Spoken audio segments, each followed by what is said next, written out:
Bem, então, nessa nossa aula de hoje, a gente vai falar um pouco sobre busca em Python. O que é que nós entendemos como algoritmo de busca? O algoritmo de busca, ele vai verificar se uma dada informação ocorre em uma sequência ou não.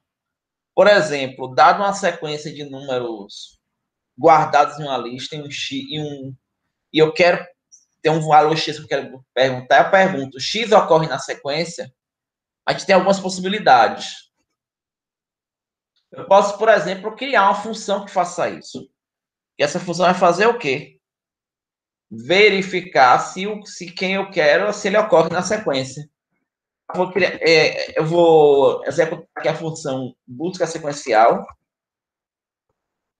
aqui de busca sec, reserve x e a sequência, a lista, né? E aí, a cada elemento na sequência, for in range, certo? Da sequência. Se este elemento específico for igual ao valor que eu quero, né? Ao x, eu retorno um booleano true. E não retorno falso.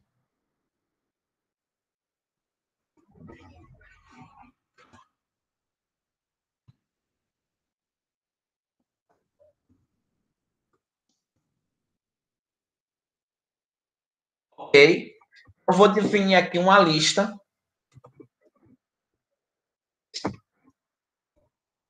aqui de pessoas, né? Alan,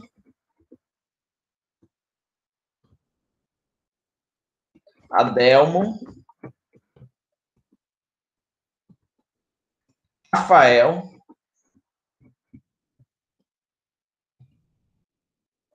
Alisson,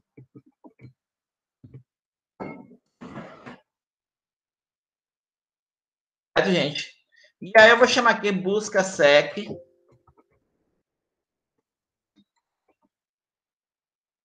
Vamos procurar aqui João. A minha sequência.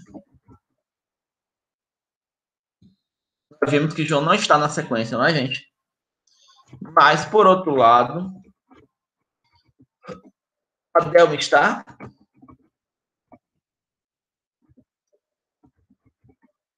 Bom, tô aqui. Pronto, e está na lista também, Adelmo.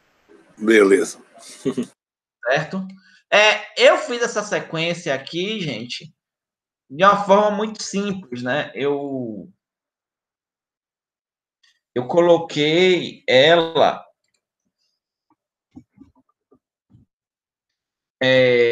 colocando somente para retornar verdadeiro e falso, não foi? Mas eu poderia retornar o quê? O valor está ou não na lista, certo? Como é que eu faria isso?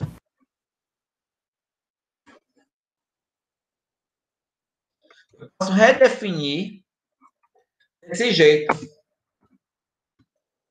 Você vê agora, busca sec.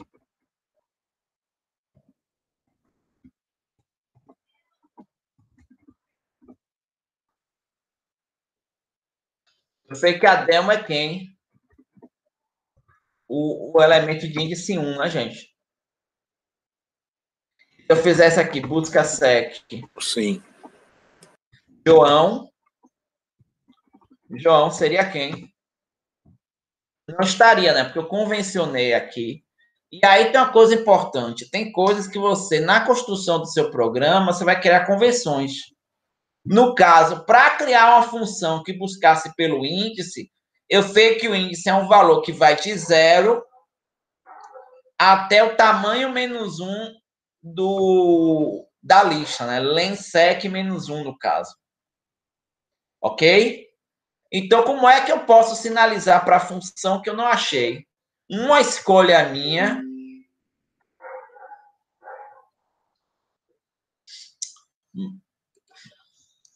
é usar o -1.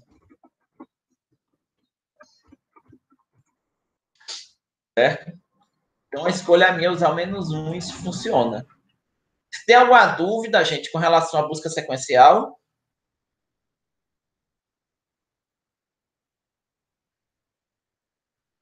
Alguma dúvida, alguma questão? Professor, nesse comando range, quando não começa com 0, automaticamente ele entende que o primeiro índice é 0, né? Vamos lá. Range 10. Escrever assim. Eu vou fazer um range de 0 a 10. O que é um range de 0 a 10? Vamos fazer aqui.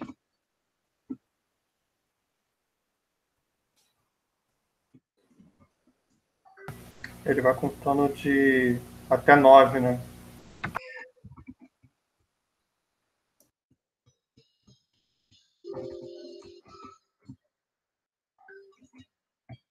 É exatamente isso.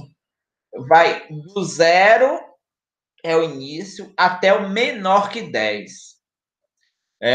Isso aí implementa um comportamento que é basicamente o comportamento que você teria num ser quando você faz for i igual a 0, i menor que 10 e mais. Por quê? O i vai incrementando 0, 1, 2, 3, 4, 5, 6, 7, 8, 9.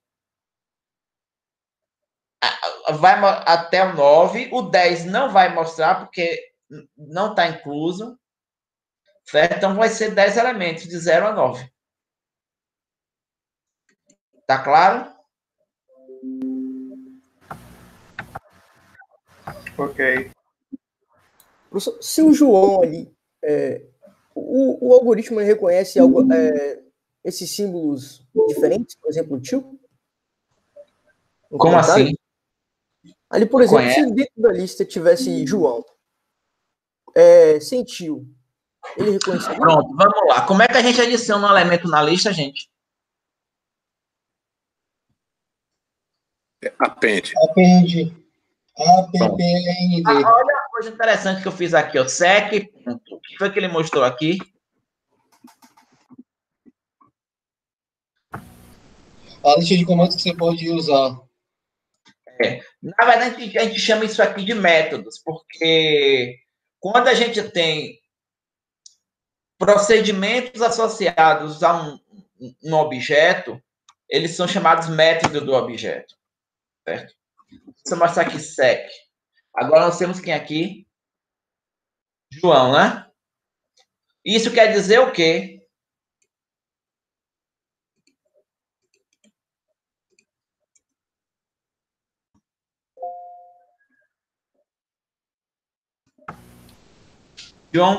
João com acento existe?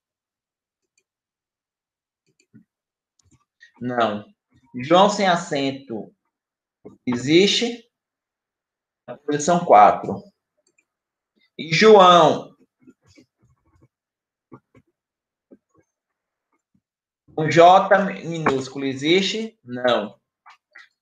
Aí nós temos uma outra coisa importante, que é o seguinte: essa linguagem, no tratamento de strings, a maioria das linguagens é assim, mas isso é uma coisa importante para a gente frisar, ela é acento insensitivo. O que é que a gente quer dizer com acento sensitivo e case sensitivo? Case sensitive, accent sensitive. O que a gente quer dizer com isso? Quer dizer que acentos e maiúsculas e minúsculas importam. Ou seja, João com tio, com J maiúsculo, é diferente de João com J maiúsculo, sem tio, e é diferente de João sem tio, com tudo minúsculo. São 3 formas diferentes de escrever João, as 3 são uma diferente da outra para a linguagem. Tá claro isso para vocês? Ok. Sim. Obrigado. Assim, são nuances, quando a gente está começando a utilizar, que a gente tem que ter isso em mente. Imagine se você estivesse implementando algum sistema de busca de dados e você tivesse os dados em diferentes formas de acento, com acento, sem acento, com maiúscula, com minúscula. Você ia ter que usar uma estratégia para nivelar isso. Às vezes, se você estiver trabalhando com alguns bancos de dados, como SQL Server, você pode usar os mecanismos de busca de dados do banco para poder ele considerar, quando for fazer buscas, que acentos e maiúsculas e minúsculas não importam. Tem algumas linguagens que você tem funções que permitem você fazer isso. Você fazer uma busca que você, quando comparar um João com acento com um João sem acento, você diga que ambos são iguais. É possível a gente fazer um código, inclusive, que faça isso. Né? A gente compara elemento por elemento e a gente verifica é igual, não é, e tem como a gente fazer isso. Né? Mas é bom a gente ter a dimensão disso, porque a gente tem que saber exatamente o que é que a linguagem faz, o que é que ela não faz, para poder usar ela de forma correta. Certo? Professor, eu estou com uma dúvida aí da aula passada, acho que era a aula passada, em relação à função, né? Quando eu defino uma função, eu jogo ela dentro do mesmo código-fonte do meu programa, jogo antes, jogo depois. Então, porque... se você vai usar uma função, certo? Então, o ideal, o que você tem que fazer você tem que colocar ela antes dela ser utilizada. Certo? Então, você vai usar uma função no seu programa. Coloque o def dessa função antes dela ser utilizada. E aí, quando eu for rodar o programa, ele vai passar direto por ela, vai internalizar isso, claro, né? Exatamente. Vai passar direto e vai rodar só o programa, é isso aí? Porque é o seguinte, o def, você não chama a função. Quando eu fiz aquele def busca sec aqui, sim, eu não chamei a função, chamei? Não. Eu chamo a função aonde? Mais na frente, né? Mais na frente, Então, pode ter todos os defs de funções que você cria e só lá na frente você tem a necessidade de chamar essa função. Ou não, se você não precisar chamar ela também. Se você não precisar chamar ela, também não vai ter problema nenhum. Sim. Certo? Mas a ideia basicamente é essa.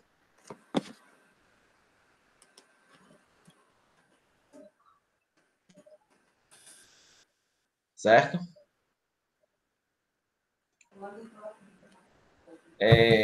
Ok, pessoal?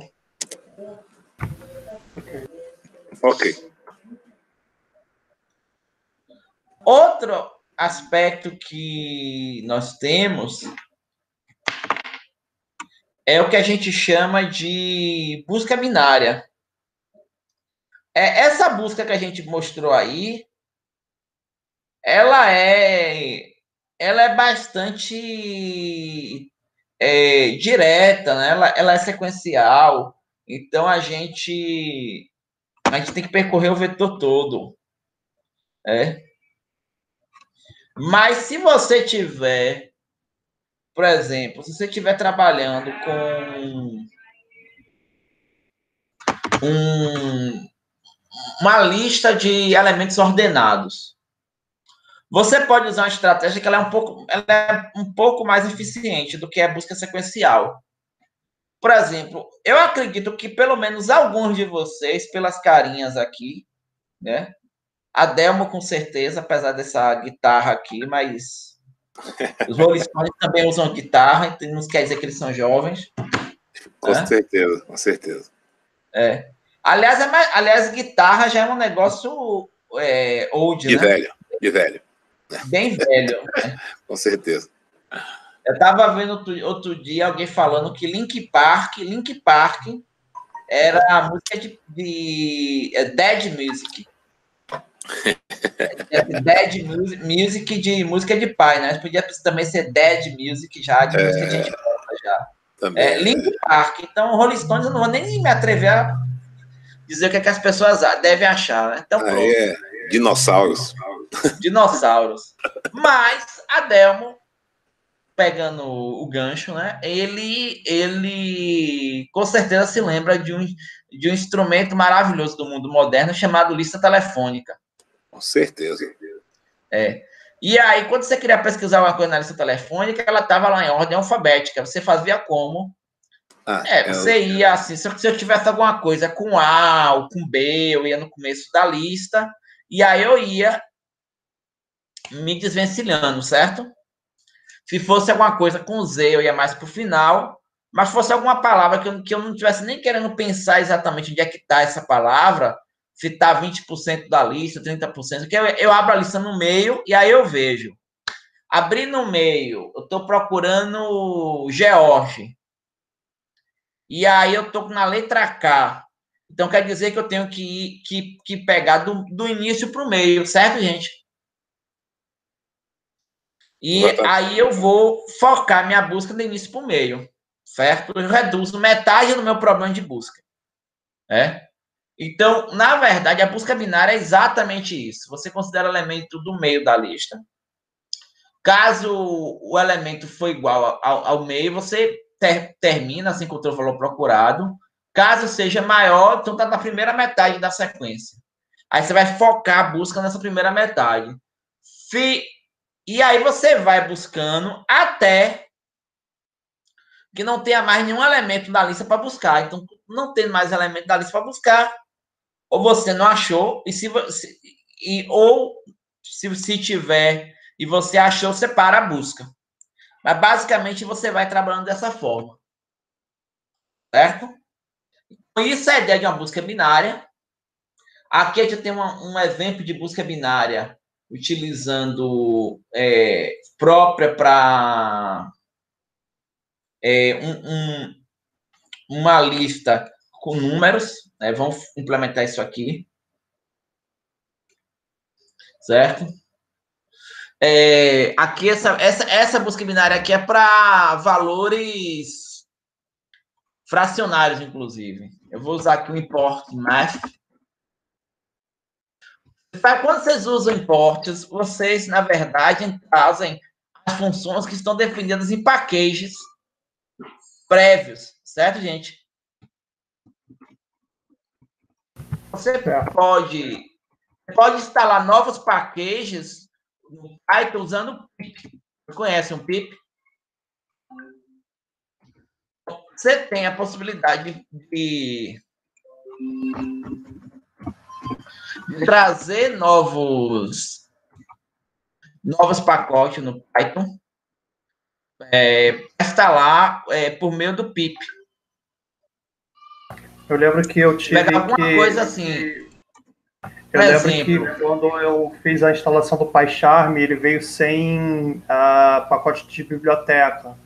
Aí eles estavam ensinando como inserir o pacote de bibliotecas para você dando nas funções. Então, por exemplo, se você quiser... Deixa eu pensar aqui... Algum exemplo que eu possa instalar de algum pacote interessante que vocês tenham utilizado. Eu faço...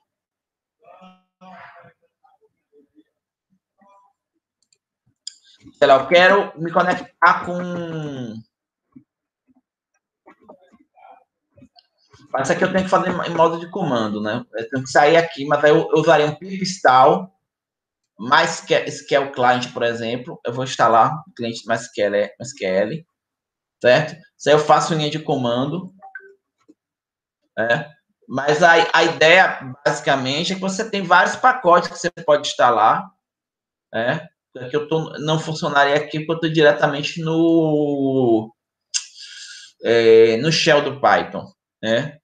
Mas quando vocês quiserem algum pacote interessante e ele não esteja instalado diretamente no seu ambiente, vocês vão precisar do pip.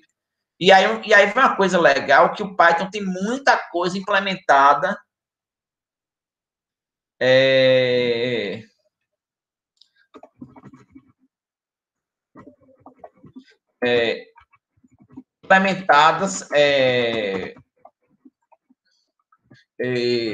em pacotes diversos. Então, você vê qual é o pacote que tem coisas que te agrade, que vocês precisem, você use, né?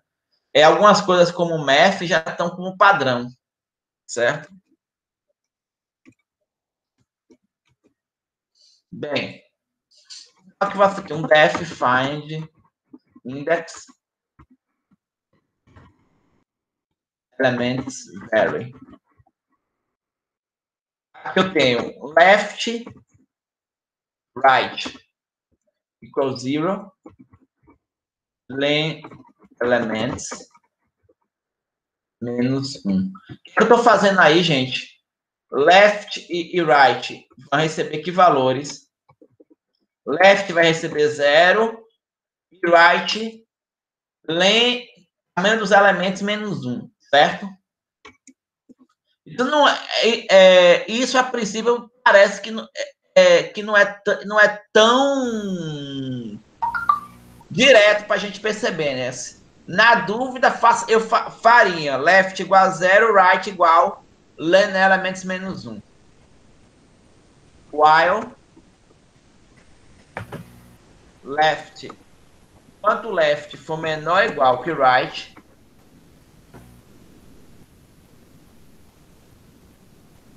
esqueci 2 pontos, vou fazer aqui a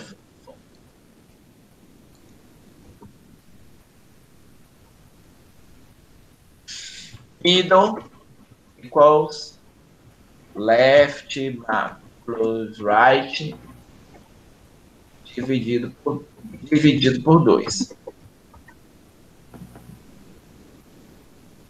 If f ponto. Eu poderia fazer, gente, e se elements.middle for igual a value, mas ele vai ter que ser exatamente igual. Element middle igual a value. Return middle. Se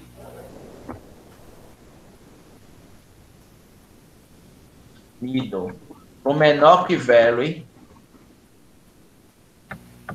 left igual a middle mais 1.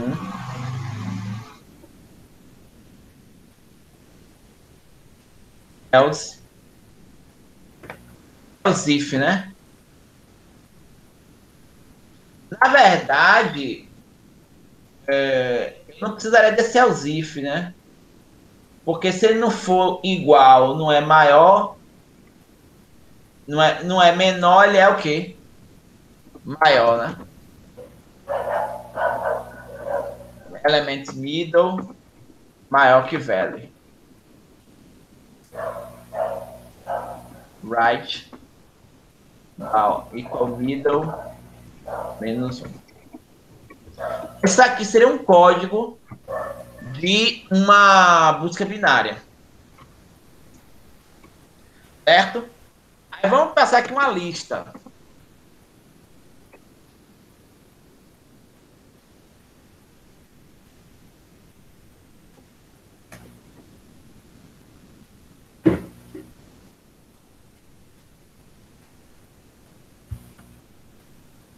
Posso usar, gente, aqui colocar as vírgulas, né? Eu posso usar essa função nessa lista? O que vocês acham? Hein, gente? Eu posso usar essa função de busca binária nessa lista? Qual a opinião de vocês?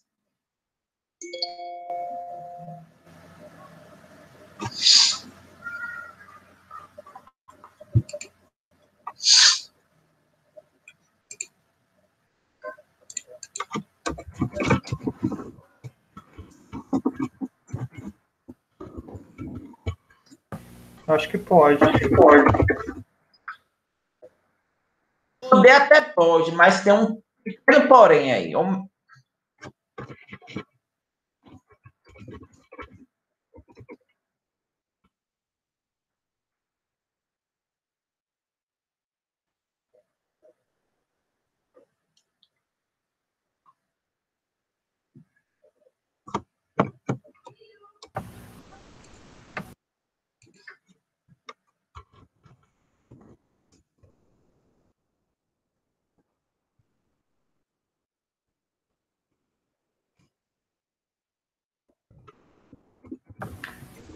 Que tem alguns elementos que fogem e ele praticamente está fazendo a leitura como se fosse não fosse número inteiro. Na verdade, é o seguinte, qual é o pressuposto que a gente faz nesse algoritmo? É que a lista ela está o quê? Ordenada, né? Ordenada, claro. Sim, ordenada. Então, assim, gente, isso é uma coisa muito importante. E isso tem a ver com a construção do pensamento computacional, né? Para usar um termo modinha, né? Na verdade, programar tem muito mais a ver com vocês aprenderem o mindset do que é programar, do que é trabalhar com computador, né? Do que vocês aprenderem uma linguagem, né? Então, o que é que você tem, basicamente? Você tem uma entrada de dados que vai ter uma saída de dados e um algoritmo. Aquele algoritmo que a gente está desenvolvendo, a gente está desenvolvendo um programa, né? Assim, na forma de o programa vai executar um algoritmo, um conjunto de passos, ele supõe que aqueles dados estão apresentados de uma forma. Se a entrada não bate com o que você supôs, não dá para a coisa funcionar. Vocês entendem? Então, eu posso usar aqui o quê? Vou fazer um sort. Sorted. Ordenar a lista. Ordenei, né, gente? E aí eu faço o quê? Um find index. Certo? Certo. Lista, vírgula, sei lá, 34. Que posição? 12 é o 0, 1 é o 21, 23 é o 2 e 34 é o 3. Professor, por que esse trabalho todo aqui que a gente teve? E aí vem um elemento que é o seguinte. Se vocês pensarem... e aí a gente vê uma coisa que a gente não vai tratar com certa propriedade, mas eu vou dar uma noção para vocês, que é tempo de execução de algoritmo. Certo? O que é que eu quero dizer com o tempo de execução de algoritmo? O sleep. O que eu quero dizer é o seguinte: se eu fosse fazer uma busca sequencial, o que é uma busca sequencial? Eu vou elemento por elemento. Imagine que eu tenha, sei lá, 1 milhão de elementos na lista. Eu vou executar com um certo tempo, certo, gente? Então, se eu fizer aqui lista, vai receber i for i in range 0 to... Faço isso aqui, certo, gente? Eu tenho uma lista aqui imensa, né? Só para exibir, ele já demora aqui para mostrar, né? Ele tem aqui 10 milhões de elementos. Não é isso? Correto. Eu pedi para exibir aqui, mas tá complicado.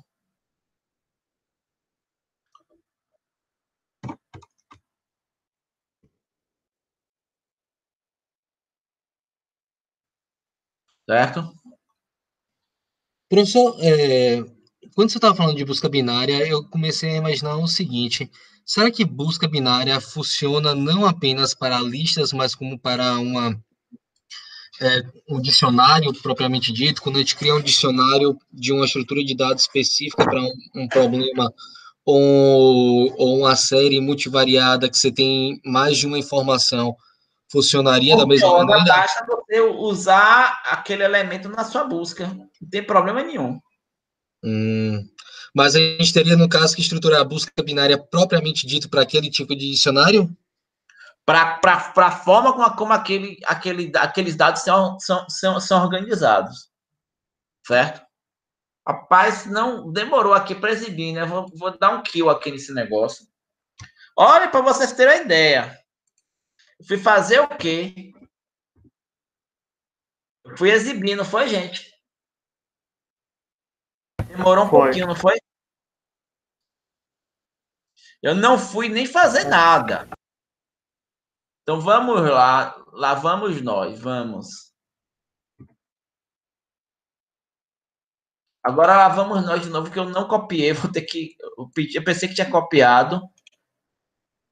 Vou ter que implementar de novo.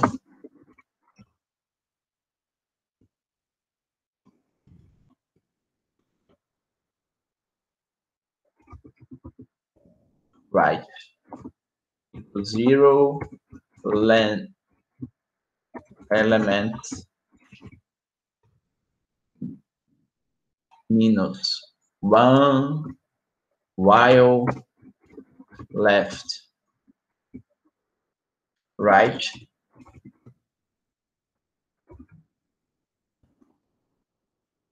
Entenderam o código?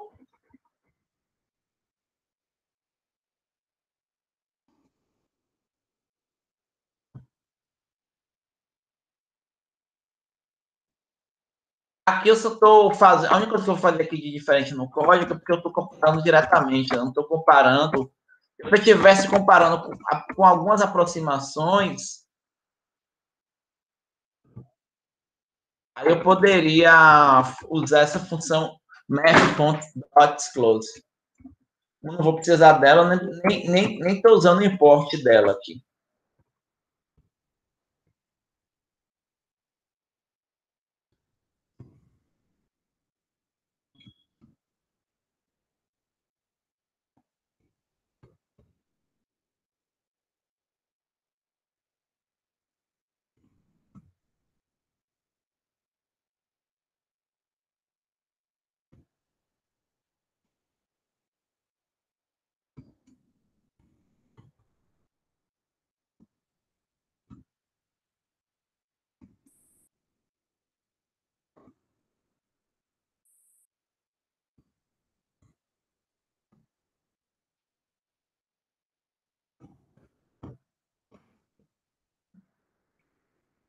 Pronto. Definir aqui, certo, gente? Vou fazer aqui. Lista vai ser aqui. E for i in range.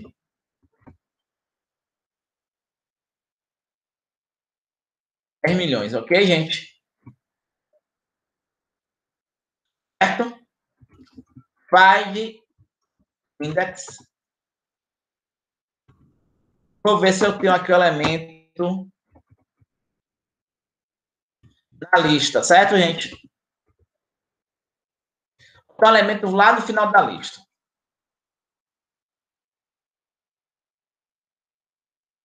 Eu falei elementos, mas na verdade o que eu tinha definido foi quem? Lista, né? Pronto. Em quanto tempo ele me retornou, gente? Bem rápido. Muito rápido, né? Bem, agora eu vou implementar a busca sequencial, ok? Ok. Então, vou aqui def, aqui é find sequencial, para o mesmo algoritmo. Aqui é elementos, dá para ficar aqui com o mesmo formato. Elements value, for in range, len elements,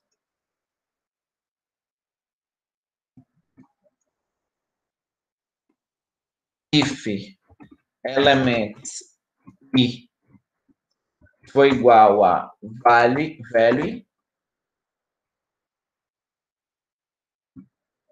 return i,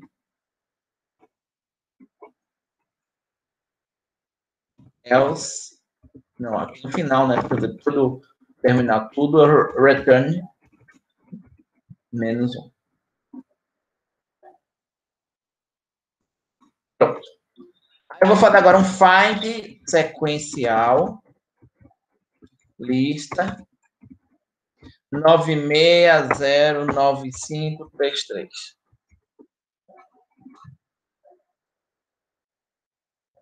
Teve um pequeno delay, vocês perceberam? Uhum. Dá para vocês perceberem. Quando eu executo, rapidamente ele executa a busca binária, e a busca sequencial, eu executo, demorou um tempinho para executar, certo? O que é que isso quer dizer, se demorar um pouquinho para executar? Isso quer dizer, gente, que esse algoritmo da busca sequencial executa um número de passos maior do que o algoritmo da busca binária. Vocês concordam? Sim. Se vocês forem fazer uma análise quanto a isso, vocês vão verificar que a busca para uma lista de tamanho N, a busca sequencial ela é basicamente proporcional ao tamanho da lista. Então, quantos passos eu vou executar? Se eu tiver 1000 elementos, eu vou executar esse for aqui, os comandos desse for, são 3 comandos, 2 comandos aqui, mas o return você vai executar uma vez, eu vou executar esses 2 comandos aqui até 1000 vezes, no pior caso. Então, vai ser uma coisa proporcional a 1000. Né? Mas se o tamanho da lista for 1 milhão, vai ser proporcional a 1 milhão. Se for 10 milhões, proporcional a 10 milhões. Certo? A gente diz que esse comportamento desse algoritmo aqui, ele é um comportamento linear. Já a busca binária, se vocês forem desenvolver, vocês vão verificar uma coisa interessante, que para 1000 elementos, se para 1000 elementos ela vai executar em determinado tempo, ela vai fazer vai executar esse laço aqui para 1000 elementos cerca de 10 vezes. Por que 10 vezes? Na verdade, esse algoritmo ele é proporcional não ao tamanho da lista, mas ao logaritmo do tamanho da lista na base 2. Explico. Quando se você tem 1000 elementos, para a gente simplificar, botar 1024 elementos, que é 2 elevado a décima, eu vou dividir essa lista em duas listas de 512. Eu vou procurar em uma das duas de 512. Um passo. Depois eu vou procurar em uma lista de 256. 2 passos. Depois uma de 128. 3 passos. Depois uma de 64. 4 passos. Uma de 32. 5 passos. Uma de 16. 6 passos. uma de 8, 7 passos, uma de 4, 8 passos, uma de 2, 1 passo, 8 mais 1, 9 passos, e uma de um elemento só, 10 passos. E 10 é o quê? É o logaritmo na base 2 de 1024. Você pegar, assim, 1 milhão de elementos e fazer essa mesma conta que eu fiz aqui, como você vai dividir, em quantos passos vai chegar até chegar em um elemento só, que é quando a gente termina a busca, você vai ver que com 1 milhão de elementos é aproximadamente 20 passos. Porque o logaritmo na base 2 de 1 milhão é 20. Certo? Você está falando aqui de 10 milhões de elementos,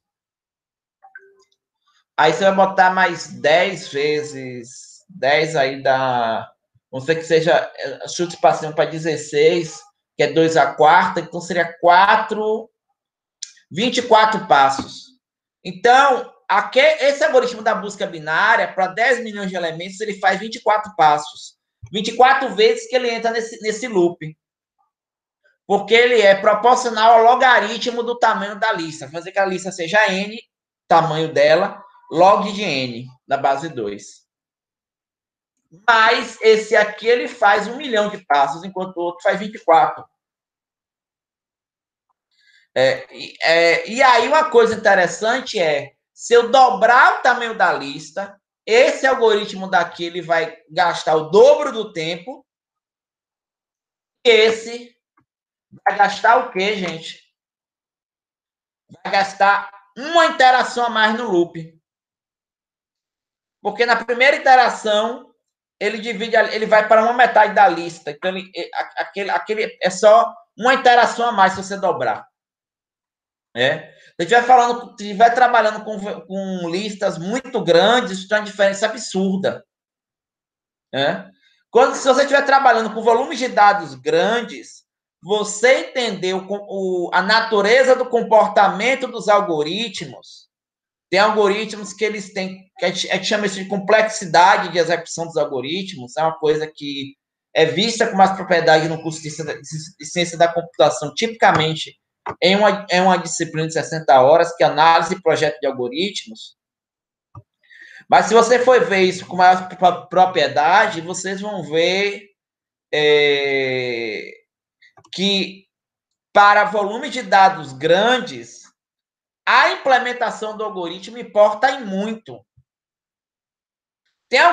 Tem determinados algoritmos que você escolhe para resolver um problema que ele funciona para um volume pequeno de dados, mas para um volume grande de dados, eles são chamados de eles são intratáveis. Então, você não consegue uma solução em um tempo razoável de execução. Eles podem demorar dias, meses, anos para um determinado volume de dados.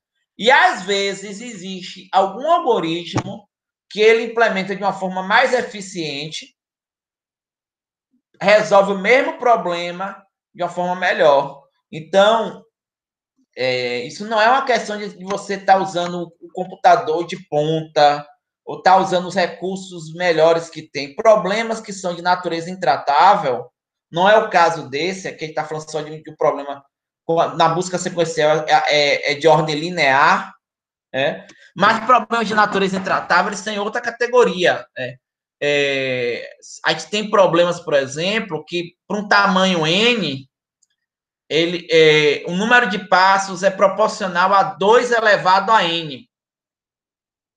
Por exemplo. Então, existe um problema clássico na computação, que é o caixeiro viajante. Você tem um conjunto de cidades, você tem um conjunto de rotas, e aí você tem que escolher qual é a rota mais eficiente para o caixeiro percorrer todas as cidades no menor tempo. Se você for fazer uma análise, isso em função do número de cidades, você vai ver que esse problema ele tem uma natureza diferente. Ele demanda um número de passos muito grande, com um número de cidades grandes. E aí ele não é um problema tratável. E existem outros e outros problemas na computação. Assim, a ideia de falar sobre essas questões aqui, quando a gente falando sobre busca, é meramente introduzir vocês a essas preocupações de complexidade de algoritmos. É uma coisa que vocês vão ter que ter em mente com relação a isso, né? É uma forma também da gente motivar vocês para coisas que são um pouco mais avançadas, senão ficaria um mero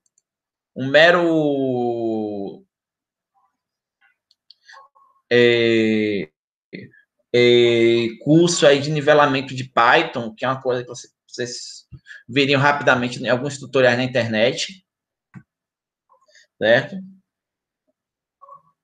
Mas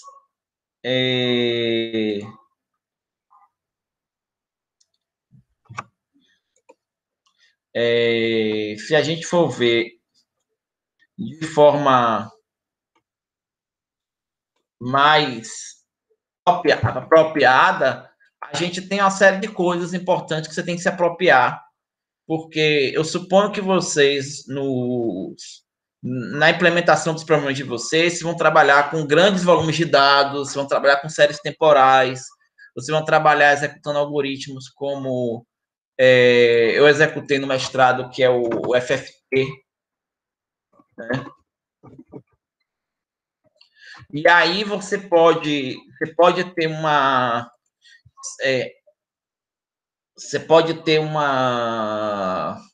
a execução ela é diferente. Só para vocês terem uma ideia, para aqueles que são engenheiros eletricistas e tem alguma noção aí sobre série de Fourier, a transformada de Fourier, a gente usa em processamento digital de sinais. O algoritmo da transformada. Conheço engenharia, conheço série de Fourier, transformada de Fourier, série de Laplace, transformada de Laplace, eu não lembro disso tudo. Perfeito. A transformada de Fourier, calculada computacionalmente, ela é O de n ao quadrado. O que isso quer dizer? Quer dizer que se você tem uma lista de dados, calcular ela,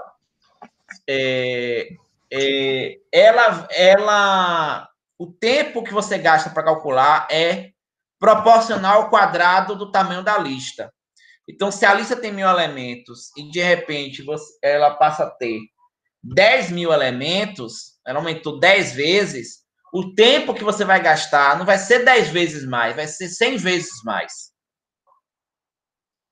E quando você usa o algoritmo da transformada rápida de Fourier, FFT, ele não é proporcional a n ao quadrado, ele é proporcional a n log de n. Então, se eu aumentei 10 vezes, eu vou aumentar aí 10 vezes 2, uns 20 vezes somente. Não vou aumentar 100 vezes. Tá? Se você estiver falando aí de mudar, de analisar uma série com 1000 elementos e depois para 1 milhão de elementos, eu aumento 1000 vezes. 1 milhão de elementos, que significa que eu vou gastar 1000 ao quadrado dá 1 milhão a mais. Então, eu vou gastar 1 milhão de vezes a mais o tempo que eu gastava com 1000 elementos. Se eu usar algoritmo comum. Se eu usar algoritmo da transformada rápida de Fourier, eu vou gastar 10.000 vezes mais para 1 milhão de elementos. Então, há algoritmos que são mais eficientes que outros para resolver o mesmo problema, certo? Embora a gente falar de busca seja uma coisa simples, até porque, gente, eu não sei por que vocês não me perguntaram isso, mas vocês se lembram, né, que eu falei para vocês que a gente tem algoritmo, a gente tem função aqui, né? Aqui lista ponto, eu tenho como saber o índice, né? De algum elemento, não tenho? Então, se eu chegar aqui, 9609533, eu tenho como saber o índice desse elemento aqui, porque eu já tenho esse implementado, eu já tenho a busca aqui implementada, né?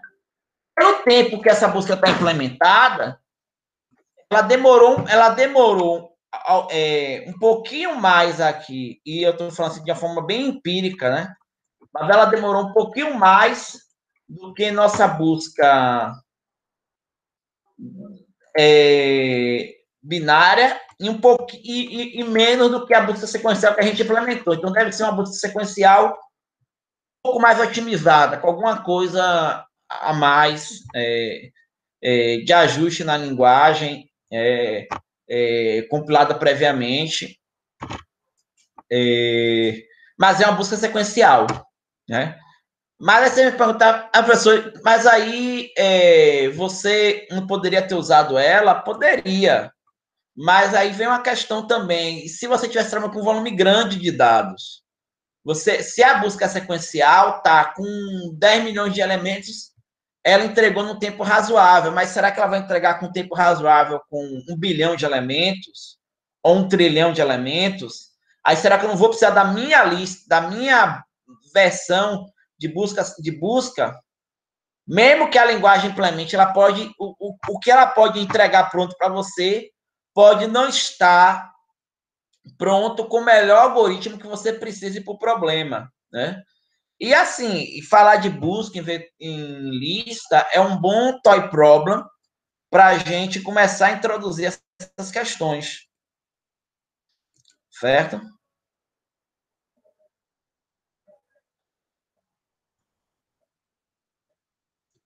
Então, bom toy problem para a gente começar a introduzir essas questões. Então, gente, eu queria falamos aqui, fechamos essa questão de busca em listas, e com isso também a gente começou a colocar uma pitadinha de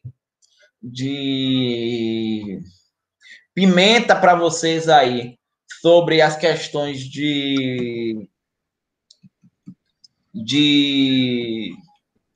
análise de algoritmos, de verificar se um algoritmo é eficiente ou não. Isso é uma coisa que é importante que vocês procurem buscar nos algoritmos de vocês, né? É uma coisa que na computação a gente vê com mais propriedade, mas para alguns de vocês isso vai fazer mais sentido, a depender do problema. Agora eu vou falar um pouco sobre expressões regulares, regular expressions. Aí tem um pacote chamado regex, que é o re. E aí, o que é que o re faz? Eu posso procurar textos diversos. Então, eu uso usando expressões. Então, por exemplo, imagine que eu tenho um texto aqui. Rain in Spain. Chuva na Espanha.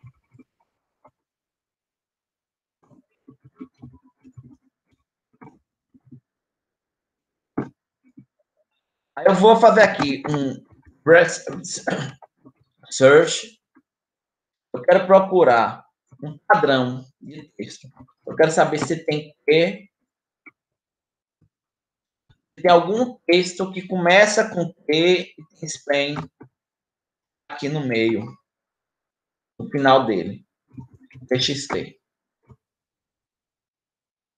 E aí eu vejo aqui, eu encontrei, eu tenho um match object, e no match object eu tenho aqui que foi encontrado o texto que começa com T e termina com a palavra Spain, certo? E aí você tem uma série de expressões regulares. Se eu quero ver se está no começo da string, eu uso /A T, por exemplo. Se eu quero saber se está no final, /B. Então, /B aqui, ó, está no final de Spain, /B, se não está, se está presente, mas não no início ou no final da palavra, então tem o /B.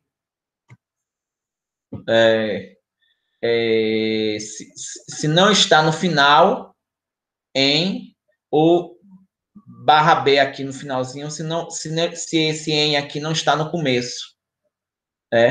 Então, você tem essa possibilidade. Se eu contenho dígitos, números de 0 a 9, então, aquela expressão ali contém dígitos,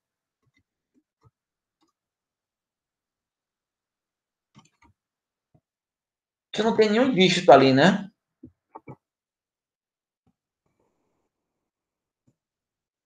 X.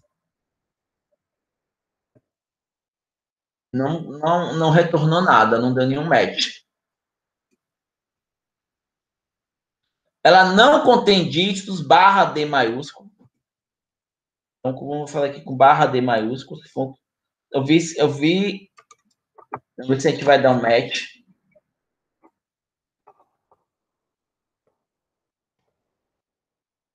Ok, a expressão não contém dígitos. Perfeito. Ela deu um match.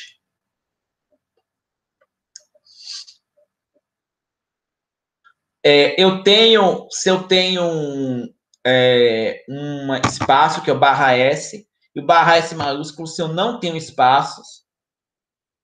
Se eu tenho caracteres, eu uso barra W. Se eu não tenho nenhum caracteres, eu uso barra W maiúsculo. Se alguma coisa está no final, que é o barra Z, a gente usou barra Z, não foi?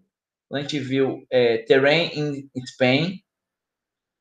Não, a gente usou aqui o cifrão no final, mas assim, mas você tem um barra Z também. Asterisco aqui seria qualquer conjunto de palavras aqui no meio. E aqui você tem assim, ó, se eu quero ver se determinadas palavras, dígitos estão presentes, se eu tenho qualquer dígito do 0 ao 9, se eu tenho qualquer combinação. Aí você tem uma série de possibilidades de expressões regulares que elas permitem que você faça uma busca de um texto em outro texto de uma forma bastante interessante. Certo? Então, você tem isso de uma forma bastante interessante. Vocês podem pesquisar isso com calma, que vocês vão ver isso de uma forma muito, muito legal.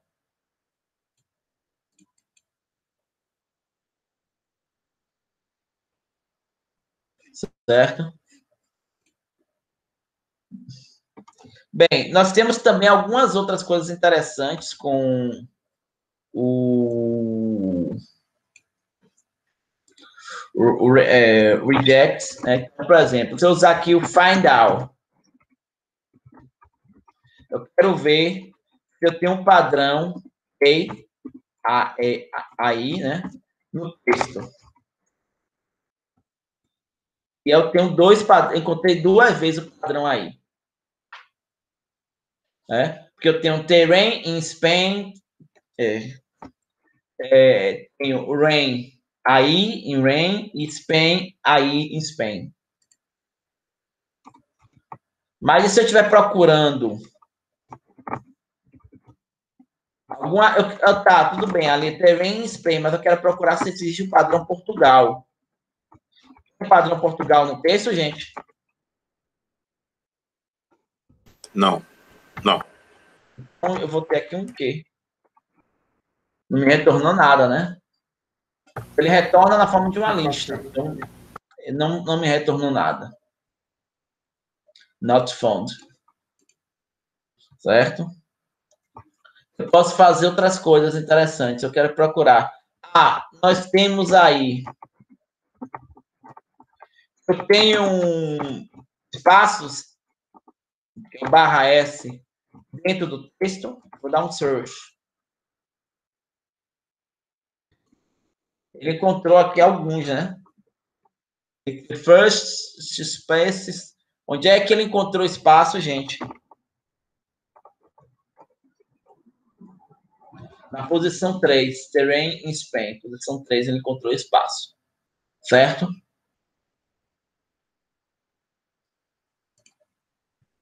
Bem, eu posso quebrar. Olha que coisa legal. Já viu, por exemplo, um texto que você...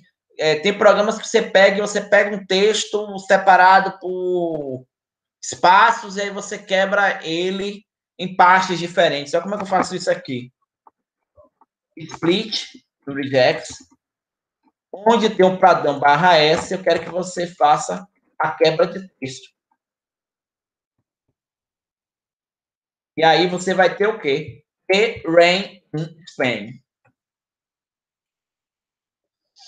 E você pode também substituir.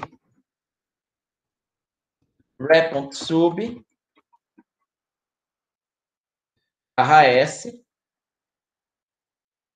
Substituir pelo número 9.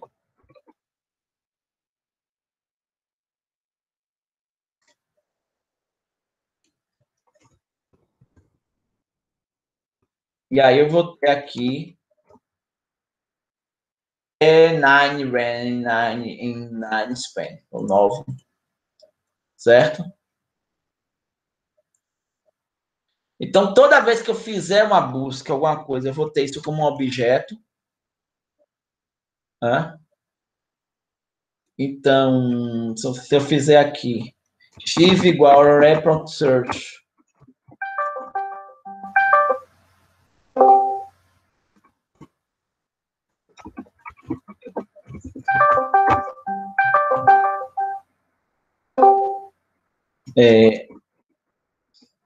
E esses objetos, aí eu posso manipular ele diferentes possibilidades aqui. Você pode pesquisar como você manipula objetos match, você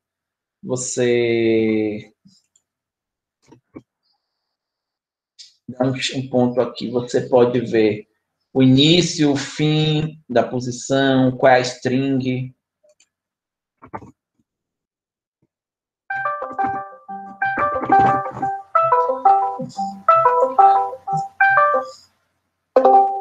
Então, você pode fazer uma série de coisas interessantes, certo, gente?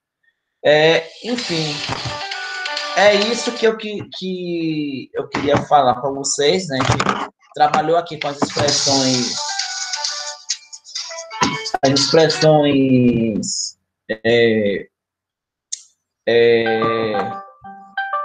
regulares, certo? E nós vimos também sobre as buscas, né? Então, vocês têm alguma questão, alguma dúvida?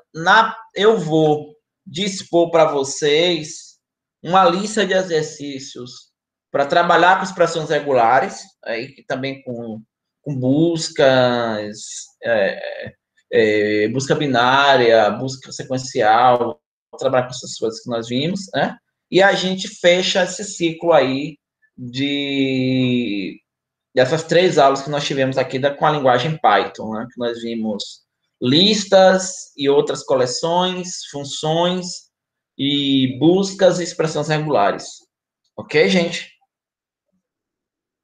Alguma questão? Professor, além desse material do seu slide aí, tem alguma apostila, alguma coisa que você pode compartilhar com a gente aí, desse assunto? Eu tenho algumas documentações sobre Python, eu vou dispor isso no ambiente. Ok? Ok, obrigado. Tá bom então, gente. Então, boa noite para todos, certo? E bom divertimento aí com as atividades. Ok, professor. Boa noite. Obrigado, Boa professor. noite. Tchau, tchau. Tchau.